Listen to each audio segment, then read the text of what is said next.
Jimmy Kimmel reveals why he turned down hosting the 2025 Oscars. It was just too much. The fifth time isn't a charm. In July, news broke that Jimmy Kimmel, 56, turned down the offer to host the 2025 Oscars. In recent years, the comedian and talk show host had become an Academy Awards favorite, as he acted as the MC for the biggest night in Hollywood 4 times, in 2017, 2018, 2023, and 2024. So, why did he finally step away?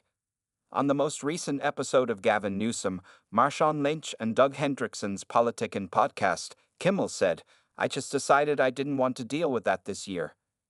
Kimmel, who hosted last year's ceremony, which included Barbie and Oppenheimer competing and John Cena seemingly nude on stage, added, "It was just too much last year.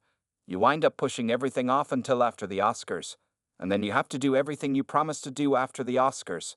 I did 2 years, 2017 and 2018, and it went well. I did another 2 years, 2023 and 2024, and it went well. I figured I'd take a little break." Comedian John Mulaney also reportedly turned down the gig. Kimmel is tied with Whoopi Goldberg and Jack Lemmon for how many ceremonies he's hosted, but Billy Crystal beats him, having hosted 9 Oscars. Kimmel added that hosting the Oscars is just too much, combined with hosting his ABC late-night show Jimmy Kimmel Live. "I'm not good at balancing. I'm really not," he said.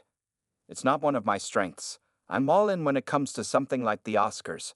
I think about it in the morning and at night, and when I have ideas, I want to work on them, and then my nightly show seems like a nuisance.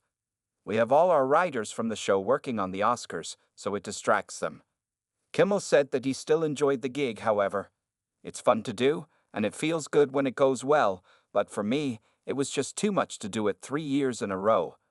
Although Mulaney didn't publicly state why he said no, Kimmel shed some light on why his fellow comedians make that choice. "It takes a lot of time, and a lot of the people who you think, that person would be great. They know they'd be great. They just don't want to do it," said Kimmel. Kimmel added, "When you think somebody's going to be great, the only thing they can do is prove you wrong when they host the Oscars. They say it's a thankless job. I wouldn't necessarily describe it like that, because when it goes well, it isn't, but it's a tough spot to be in."